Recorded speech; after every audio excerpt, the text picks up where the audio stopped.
Welcome to Ashini. Thanks very much. මගේ නම ෂෙන් කවිෂ්ක. මම මේ විද්දි ජාපනී යුනිවර්සිටි කොලෙජ් එකේ මෙකාට්‍රොනික් වලින් HND එක කරනක මම ඉන්නේ. අද කතා කරන්න ගත්තේ යුනිවර්සිටි කොලෙජ් වලින් ගන්න පුළුවන් ඩිග්‍රී එක ගැන. හරි. මම මෙහෙම කියන්නම්කෝ.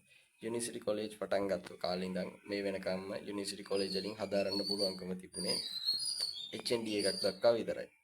HND කියන්නේ Higher National Diploma එකක් දක්වා විතරයි. හැබැයි ඔයාලට අවස්ථාව තිබ්බ ඔයාලගේ උපාධිය වෙනකම්ම සම්පූර්ණ කරන්න යුනිවර් ටෙක් එකේ හරි එහෙම නැත්නම් ප්‍රයිවට් එක අවුරුද්දෙන් හරි. මොකද HND එකක් නෑ ඉගෙනගෙන තියෙන්නේ. යුනිවර් ටෙක් එකේදී තමයි මෙතන ප්‍රශ්නේ තිබුණේ. යුනිවර් ටෙක් එකේ ඔයා කරන්න යනවා නම් මේ උපාධිය ඔයාලට අවුරුදු 2ක් හෝ 3ක් ඉගෙන ගන්න සිද්ධ වුණා. ඒක විෂයන්ගෙන් විෂයන් වලට වෙනස් වෙනවා.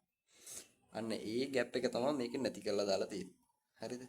එතකොට දැන් පුළුවන්කම තියෙනවා ඔයා ඔය යන්න හිතන් ඉන්න යුනිවර්සිටි කොලෙජ් එක යාපනයේ ඒවා කුලියපිටිය ඒවා රත්මලාන ඒවා ඕන එක ඔයාට අවුරුදු 4ම ඉඳලා උපාධිය අරගෙනම එළියට එන්න chance එක තියෙනවා. ඒකට අදාළ ඒක ලියුම තමයි මේ තියෙන්නේ. මේ ලියුමේ කියලා තියෙන විදිහට ඊළඟ සති 6 ඇතුළත ඒ අදාළ පහසුකම් සලසන්න කියලා. ඒ අදාළ කොලෙජ් වල CEO වලට දැනුම් දීම් කරලා තියෙනවා. ඉතින් ඉදිරි සති 6 ඇතුළත මේ වැඩ ටික වෙයි. ඒකට අදාළ බජට් එක වෙන් කරලා තියෙනවා කියලාත් මේ ලියුමේ සඳහන් කරලා තියෙනවා. මේක කියලා නෑ කොහෙදිවත් කොයි බැච් වලටද මෙයාලා මේ උපාධිය කරන්න දෙන්නේ කියලා.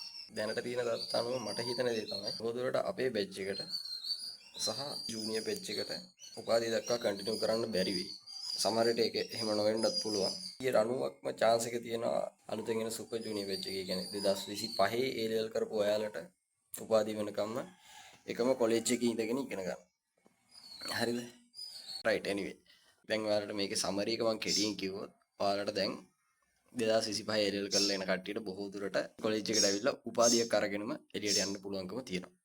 ඒ වගේම තමයි ලංකාවේ වෙනත් දිස්ත්‍රික්ක 4ක අලුතෙන් යුනිවර්සිටි කොලෙජස් 4ක් හදන්නත් තීරණය කරලා තියෙනවා. ඒකට තව කොච්චර කාලයක් යයිද කියලා මේගොල්ලෝ හරියට කියලා නැහැ. හැබැයි යුනිවර්සිටි කොලෙජ් වලින් උපාධිය ගන්න එක නම් ඔයාලට ළඟදිම කරගන්න පුළුවන්.